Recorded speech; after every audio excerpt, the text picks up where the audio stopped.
What's Julian going through? So you know about what he's been through before. Right. Where is he at? Because we've seen him practicing for a long time Right. since this ACL. For him to get out there and play, what was going through his mind in that first outing back from the knee, and what's still going to be ahead for a guy coming off something like that? I don't feel like nothing was going through Julian's head. I mean, he knew what he had to do, go out there, be out there for the team and execute and play his part like everybody else. I mean, there's nothing really much to it. Julian's still Julian. I mean, he just got to get back in the realm of things because, I mean, he's been out of it for a while since we played Texas. Yeah, I was going to say, sometimes you just hear when guys have a knee that there's a question or that there's a moment of truth, Right. or they got to get kind of over a hump before they can just cut loose and not think about Right. it. I mean, did you sense that in practice that he's been fine for a while now, and how was it for you before you got all the way back? Yeah, I mean, with anybody with a significant injury like that, it's going to be hard to, overcome that because you're just trying to get back in a realm of things, and you're just trying to not think about that, and you're just trying to play the game of football, which you know and love. So I feel like everybody goes through that. So I feel like he's just going through that. He went through that stage for a while, but I mean, I feel like he's back to himself right now. What'd you say to Jordan Davis when he came out? Oh, I mean, I told him we got him. I mean, like, what we go by on our defensive line is we're as strong as our weakest link. And at that point, we knew that he was a big part of our chain in that link. And I feel like him getting injured, everybody else had to be as strong to help him, carry him. How'd y'all do in that? And how'd y'all end up doing, when you grade out and everything else on the interior D-line? I mean, With him out. Coach Smart and as all of the coaches, always say next man up. I mean, we really pride ourselves on the depth we have. So I feel like next man up. So I feel like Jordan went down, I'm the next man up. So I feel like I had to take that load as well as all the other defensive linemen to just go out there and execute and do our jobs efficiently because we were one man down. So we didn't expect that to happen. So we just know the load is on us now. So we got to, go out there and execute better. Michael.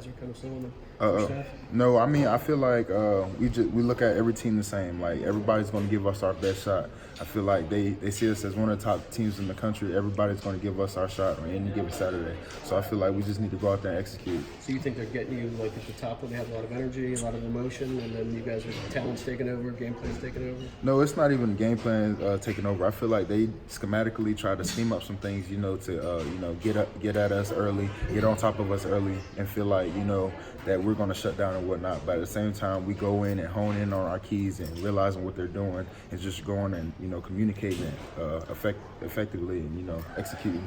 And I feel like that's what makes us really good. Tell us what that is. How much difference do you feel between a Mel Tucker called defense and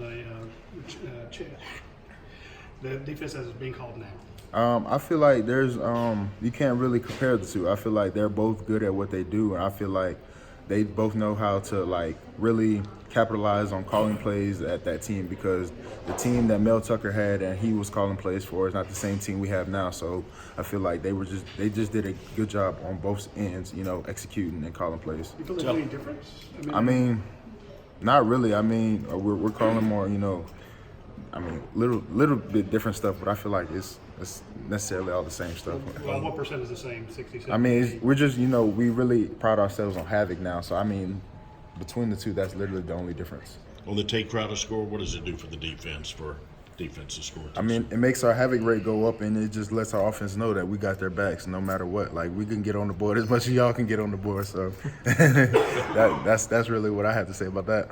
Michael, how do you think this team's doing in terms of tackling? I know, points per game, yards per game are one thing, but when you guys look at film, how much do you see in little guys missing tackles here or there that's more than you expect? I mean, everybody's not going to be 100% with tackling, and I feel like we pride ourselves on if somebody misses a tackle, it's going to happen. There has to be somebody else. That's why we always have to swarm to the ball. So it's like we always emphasize and practice 11 hats to the ball. So I feel like if one person misses a tackle, somebody else should be right there.